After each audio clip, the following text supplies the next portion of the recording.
Big Chief has been a prominent character in the reality television series Street Outlaws since it premiered on the 10th of June 2013, as he led the 405 crew and organized the highly dangerous, sometimes illegal, and unsanctioned form of car racing on public roads.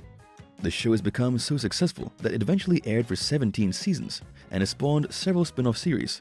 When Big Chief was no longer seen on Street Outlaws Fastest in America and Street Outlaws No Prep Kings, it was much talked about online, with people speculating if or why he'd left the show. Justin Shearer, the 41-year-old street racer of Native American descent, hails from Louisville, the largest city in Kentucky, USA. His moniker Big Chief was given to him by his childhood friend and fellow racer Kamikaze. His interest in muscle cars and car racing was influenced by his father, a transmission mechanic who was passionate about the sport. Little Justin helped his father while the latter worked on cars at the side of their house. As early as 9 years of age, he would ride his bike to Old Route 66 and watch the street races. In 1992, his family moved to Oklahoma City, generally known as the hub of street racing, and he soon found himself being part of it, and not just as a spectator, participating in heads-up racing on Route 66 during weekends or after work. Oftentimes, it was all about racing the biggest dudes that one could find on the street. He said he didn't set out to become an illegal street racer, but that it just happened that way because he loved to race. The good thing about racing, he said, was that it was work-based. He couldn't afford the most expensive car for racing, but he learned early on that winning a race was all about the time and effort spent working on the car in preparation, i.e. having the right parts in the right place and making sure everything worked together, and this was something he was really good at. Admittedly, he didn't have any experience working on autos until he acquired his first car when he was 16, a 1972 Pontiac Le Mans, naming it the Crow. He didn't have the money to pay someone to work on it or tune it for him, so he learned how to do it himself. His experience was limited to working for a Chevy dealership and parking automobiles for a used car dealer.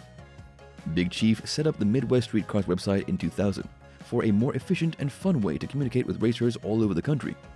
It started with just 60 members, mostly his buddies, who were constantly egging each other on as to who was the better driver or who had the faster car, and then they would race on the street to earn those bragging rights. He put a call out on all drivers who were interested in coming to Oklahoma to race the fastest car on the street for money. The 405 crew soon became known to many racing and car enthusiasts. A guy named Kyle from the 1320 video crew came to film the races, and the videos went viral after they were uploaded online. A Hollywood producer reached out to them through the site about doing a reality TV show. Once they realized that the offer was legitimate, and it wasn't a cop who was trying to arrest them for engaging in illegal racing, they agreed to do it, and Street Outlaws was born. Nobody thought the show would get past season 1. Big Chief revealed that they were told by the production company, Pilgrim Studios, that it was going to be a one and done. But they caught the interest of the viewing public, and the ratings shot up until they became the most watched series on Discovery. It was said that the producers had obtained the necessary permits to film the races, and so the roads were blocked for their safety, and ambulances were on standby. However, the racing was real, and no one was paid to win or lose. Big Chief and Sean Murdenova Ellington opened Midwest Street Cars automotive shop in Oklahoma out of necessity. When the show was renewed for a second and third season, and more episodes were ordered, both knew that they had to quit their regular jobs as they had to film for about 16 weeks straight. They also worked on their respective cars behind their houses, but once filming started, they found themselves in the same garage every day. It soon became apparent that it would be more practical and convenient to have a shop. Big Chief already had a site called Midwest Street Cars and sold merchandise out of the back of his truck from 2006, so everything just came together. It became an automotive shop that offered full-service performance and tuning. We do mostly late-model GM performance cars, Corvettes, G8s, CTSVs, 5th-gen Camaros, pickups, he said. They didn't build race cars and only accepted customers when they weren't filming for the show, as it would take too much of their time. In 2015, Big Chief raced against Detroit's Brian Chucky Davis, but as he was winning, Chucky hit the quarter panel of the Crow after crossing over the center line and caused the car to flip several times. His buddies who were there said they could only hope that he was alive, and they said that it was the worst crash they'd ever seen. Big Chief said, "When I got hit, I heard the crunch, and then, it's rolling so fast I just gritted my teeth, closed my eyes, and held onto the steering wheel." He recalled saying to himself that this was the crash, the one that he never wanted to happen. Big Chief was taken to a nearby medical center and shared via Facebook that he'd crushed his L2 and L3 vertebrae, had pulmonary contusions, and had broken his collarbone. He knew how lucky he was to have survived the crash. When he recovered, he went to see the Crow at the shop, and had a hard time looking at the extent of the damage, as he said, "This is my whole life right here." He put everything he had into the car, but a crash like this had no insurance payout. Street Outlaws had its share of haters or bashers, particularly from the drag racing community, which wasn't surprising, as the show was ostensibly about illegal racing.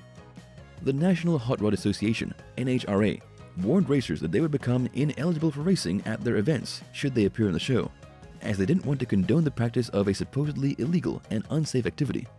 This ultimatum wasn't received well by the public. NHRA and Big Chief went at it on social media for a while, and then somehow made peace with each other. He was in agreement with them on the need for a controlled environment in racing, saying that they were on the same page when it comes to safety issues, but each spoke a different language, so they weren't able to communicate well. In 2016, in partnership with NHRA, he filmed a public service announcement to discourage illegal street racing, aired on Fox Sports during NHRA events. In 2016, Big Chief made his NHRA debut as he competed in the Pro Mod class at the 62nd Chevrolet Performance US Nationals, held at the Lucas Oil Raceway in Indianapolis. He said, "The fanboy in me is going out of control, and the racer in me is out of control," as it was the most prestigious drag race. He spent $40,000 to upgrade his 1968 Pontiac Firebird he named Pro Mod to comply with the rules or standards set by the NHRA, including putting $16,000 carbon fiber brakes on his car. Big Chief was well aware that with the horsepower that he had, he wasn't a threat to the Pro Mod Series regulars, but said, "For now, we're at the US Nationals with my motor, my car, my truck, my trailer. I tune it, I build it, I drive it." That's so cool. In the end, he didn't qualify, clocking 6.361 seconds in an elapsed time at 226.47 miles per hour. There was much speculation online when Big Chief failed to make an appearance on Street Outlaws, and wherever he was expected to be in its spin-off series, Street Outlaws No Prep Kings and Street Outlaws Fastest in America. With no official announcements from the network, producers, or Big Chief himself, many feared that he'd left the show for good, but not so. Here are some of the issues that people attributed to the cause of his absence from the show. Sometimes what happens in one's personal life can affect one's work. In the case of Big Chief, many were wondering if his absence from the show was caused by his divorce from Alicia, his wife of 10 years. He met her when he was 18, married her in 2006, and had 2 boys with her. When people saw him dating Jackie Brash, an official member of motorsports organization for women called Car Chicks, they thought he was cheating on his wife, and it became a hot topic online. He cleared up the matter when he shared in his podcast that he and Alicia had gone their separate ways in 2017. Jackie, he said, is his future. She's Miss May in the Car Chicks calendar of 2015, and clearly Big Chief was smitten by her. She began by competing in the junior dragster racing events and has been racing since then. As his life was all about racing, he felt lucky to have found someone who shared his passion for it, as he said that, like him, Jackie wants to drag race for a living, and we're doing it every day, day in and day out. Big Chief wanted to be the best dad to Corbin and Koval, but he's unable to give them the attention they deserved, as he was always chasing the next rush, that lower elapsed time, the money it takes to win races at higher levels. From time to time, he would post photos and videos of his sons on his Instagram account. Some explained his absence by saying he entered rehab for his drug problem. He denied this and said that he only took some time off, but he's been working in his shop. His split from his best friend and business partner Sean Ellington was big news. They started a podcast called The Chief and Sean Show in 2013, as they talked about their lives, Street Outlaws and the 405 crew. When Big Chief was asked about their separation, he shared that all that he ever wanted to do was race for a living, and his friends who didn't want to deal with his shit anymore had run off, but he understood that. The two had different plans for the future and priorities in life. While Big Chief was busy building a mega race car, Sean was more interested in taking care of his family and being responsible. Unlike him, Sean wasn't willing to sacrifice everything to win at races. It came to the point where they were having disagreements on many things and were no longer hanging out like they used to. Sean left their shop, but they still talk from time to time and see each other at racing events. Big Chief made a guest appearance in the spin-off series Street Outlaws Memphis, and it had people buzzing that he'd abandoned the 405 crew and joined JJ Da Boss's team. It also didn't help that he was absent from the No Prep King series during that time. Big Chief explained that JJ called him and Jackie to ask if the latter was interested in joining the big cash days that he was organizing. Since they weren't sure if Jackie's car would be ready in time, JJ assured him that it wasn't part of the deal, as he only wanted them to be part of the race. The couple went there to just hang out with the Memphis guys, bet on races, and gamble in the casino, but Jackie participated in the race when she was given a car to drive. The invitation was not some part of a narrative for the show, or planned by Pilgrim Studios, as the production was surprised to see them there. They were not paid to be on the show, and they also took care of their own plane tickets, accommodation, and entry fee.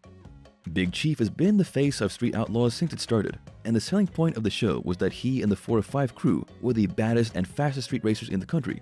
So, not being part of Street Outlaws Fastest in America when it premiered in 2020 was strange.